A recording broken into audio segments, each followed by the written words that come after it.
Saya mau mendoakan khusus bagi suami-suami. Ya, kalau ada dari ibu yang saat ini suaminya sedang tidak baik-baik saja, konten ini buat ibu, buat kamu ya. Mungkin saat ini suamimu gak mau bekerja, malas-malesan, gak bertanggung jawab, tidak menafkahi, tidak peduli dengan kamu, tidak peduli dengan anak-anak. Mungkin juga suamimu ada yang KDRT, suka mukul, suka menampar, suka menendang bahkan. Mungkin ada suamimu juga secara verbal, nyakitin hatimu, merendahkan, menghina kamu, ngata-ngatain kamu.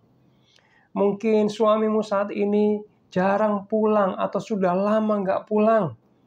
Ya, atau mungkin suamimu saat ini dalam perselingkuhan, dalam perzinahan. Ya, renungan ini buat kamu. Tuhan akan menolong kamu. Hai para istri. Mungkin suamimu saat ini sedang kasar sama kamu, jahat sama kamu. Ya, mungkin ada yang main judi, menghabiskan uang, harta. Ya, ada yang keras kepala, suaminya tidak berguna. Firman Tuhan ini buat kamu. Ya. Dan saya pengen kita semua mendengar sebentar di Efesus 5 ayat 33b. Ingat, istri hendaklah menghormati suaminya.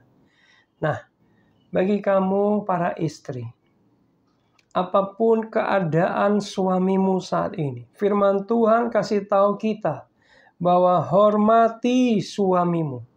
Ya, tetap hormati apapun keadaannya. Lakukan ini bukan untuk suamimu, tapi lakukan ini untuk Tuhan. Lakukan ini karena firman Tuhan yang mengatakannya. Yuk, berani berkorban, berani rugi, berani merasa kalah karena kamu melakukan firman Tuhan. Amin. Karena firman Tuhan itu berkat buat kita. Karena firman Tuhan itu ada kuasanya buat kita. Ya. Hai para istri, tahu nggak bahwa laki-laki itu, suami itu, bahan bakarnya adalah dihormati. Kalau para istri, kalau kamu sering kali menghina dia, tidak menghormati, merendahkan dia, ya, mengejek dia, menghina dia, maka suamimu akan lumpuh dalam tanda kutip. Maka suamimu akan gak punya bahan bakar. Dia akan mogok, dia akan kempes bannya. Dia gak bisa bergerak. Dia gak bisa berfungsi. Nah, sekarang saya mengajak kamu para istri, para wanita, untuk mempraktekkan firman Tuhan. Yaitu apa? Mulai hari ini, hormati suamimu apapun keadaannya. Berikan dia pujian, kehormatan, kata-kata memuji dia. Yang aku percaya sama kamu. Kamu itu loh punya potensi yang. Kamu itu sebenarnya hebat. Ayo bangkit yang. Aku akan mendoakan kamu. Hai para istri, kalau kamu lakukan ini, maka suamimu akan bangkit. Benar ya? Percaya saya. Karena kebutuhan seorang pria adalah diberikan penghormatan. Puji suamimu. Ya, setiap hari puji suamimu. Maka suamimu akan seperti lompat dari tempat tidur. Dia seperti hidup lagi dari kematian. Dia akan bergerak, dia akan berfungsi, dia akan berjalan kembali, bahkan berlari. Para istri, ayo lakukan firman Tuhan. Hormati suamimu. Ada satu pemuda yang kaya raya bersaksi. Dia bilang gini, hari ini saya jadi orang kaya, saya jadi orang sukses. Kenapa? Karena istri saya. Istri saya, satu kata pun dia tidak pernah merendahkan saya. Dia selalu kasih kata-kata positif sama saya. Entah saya lagi terpuruk ataupun di atas. Istri saya selalu memuji saya. Dia bilang. Sehingga hari ini saya menjadi orang sukses dan berhasil. Semua karena istri saya. Oh my God. Ya. Lalu jangan berhenti berdoa ya para istri, doakan suamimu, sebutkan namanya di hadapan Tuhan, berkati hidupnya. Aku memberkati suamiku. Aku memberkati usaha pekerjaan apapun yang dikerjakan suamiku, diberkati Tuhan. Gitu ini. Doain ya para istri, amin. Lepaskan berkat buat suamimu, maka suamimu akan bergerak kembali, amin. Berfungsi sebagaimana layaknya pria yang luar biasa. Ya, tetap lakukan bagianmu ya para istri, menyediakan makan, merawat dia, ya, membersihkan pakaiannya, menyiapkan pakaiannya, amin. Penuhi seksnya, ya. Ada penelitian. Kalau pria tidak tersalurkan dengan baik hasrat seksualnya, maka dia bisa error, pikirannya bisa kacau, emosinya tidak terkontrol. Hasilnya pekerjaan dia nggak bisa maksimal. Hasilnya apa? Keuangan dia pun syarat. Ingat, pria itu punya hormon seksual yang setiap hari dihasilkan di testisnya. Sebab itu pria itu punya kebutuhan menyalurkan seksnya. Bapak ibu, para istri, dengar baik.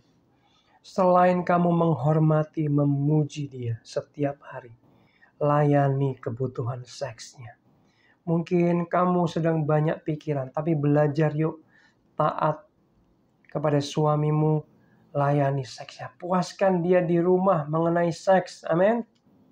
Jangan sampai dia cari yang lain.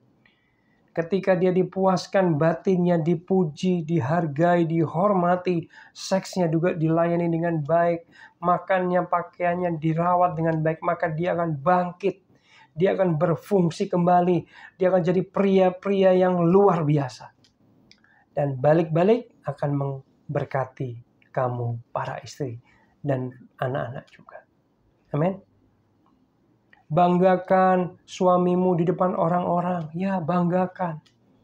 Dia akan bangkit. Amin. Mari kita berdoa buat para suami. Taruh tanganmu di dada. Mari kita berdoa. Dalam nama Yesus, hamba berdoa dengan para wanita, dengan para istri ya Tuhan. Kami datang bersama dengan mereka menghampiri tahta kudus-Mu. Bapa di surga, kami membawa para suami-suami mereka ya Tuhan. Dalam nama Yesus, Engkau menjamah para suami mereka. Dimanapun saat ini mereka berada, apapun kondisinya, jamah Tuhan. Bangkitkan para suami dalam nama Yesus. Biar suami-suami mereka yang berdoa bersama dengan hamba-Mu ini, mereka semua dibangkitkan Tuhan. Menjadi suami-suami yang berfungsi dengan baik. Menjadi suami-suami yang memberi nafkah, bertanggung jawab. Suami-suami yang memberikan kebahagiaan. Menjadi sumber yang baik, yang mencukupkan, yang memberikan sukacita dalam nama Yesus. Hamba juga berdoa buat para istri yang ada saat ini berdoa bersama dengan kami Tuhan. Menjamah hati mereka juga. Mereka mulai memberikan penghormatan, menghormati para suami mereka dalam nama Yesus. Kekuatan kuasa Tuhan menolong mereka. Hormat sama suami-suami mereka dalam nama Yesus. Dan mereka mengganti perkataan mereka dengan puji-pujian kepada suami. Sanjungan kepada suami. Sikap hormat kepada suami. Dalam nama Yesus. Dalam nama Yesus. Hamba berdoa pemulihan hubungan suami istri terjadi dalam nama Yesus. Rumah tangga mereka dipulihkan, diberkati Tuhan. Dalam nama Yesus, haleluya. Amin. Percaya dengan iman, suamimu dipulihkan dan dibangkitkan Tuhan. Katakan amin.